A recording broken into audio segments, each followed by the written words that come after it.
Hi, I don't understand what's happening to Ireland at the moment. Can you please explain it to me? Naturally.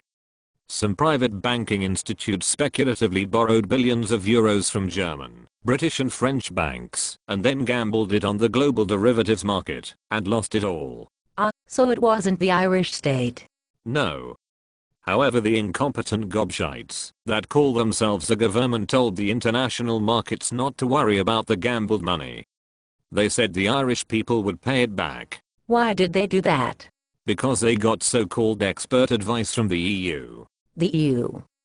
Do you mean Germany? Probably. So German banks are forcing the Irish people to pay a debt they don't actually owe.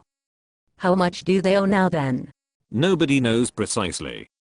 But it looks like the best case scenario is 200 billion and the worst is in excess of 300 billion. Good grief.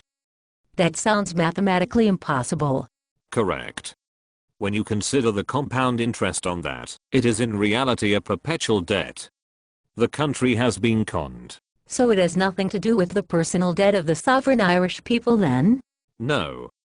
They are still repaying their own personal debt.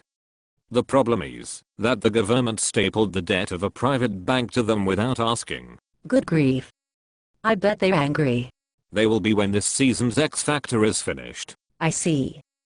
Are there any solutions? Of course. Force the government out of office for dereliction of duty, and then force the new government to tell the ECB and the IMF to stick their bailout where the sun doesn't shine. Tell them that the Irish people are not falling for the perpetual debt trick that has befallen many a third world country. But what about the euro?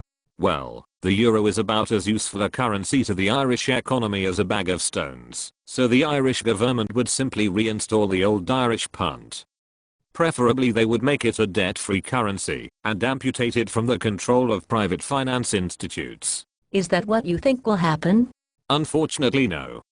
I think the ECB and the IMF will asset strip the country and send it back to the 1930s in terms of wealth. Good grief. I know. It's a sad state of affairs and the international media are completely clueless as to what is actually happening. It will happen to them in the not too distant future.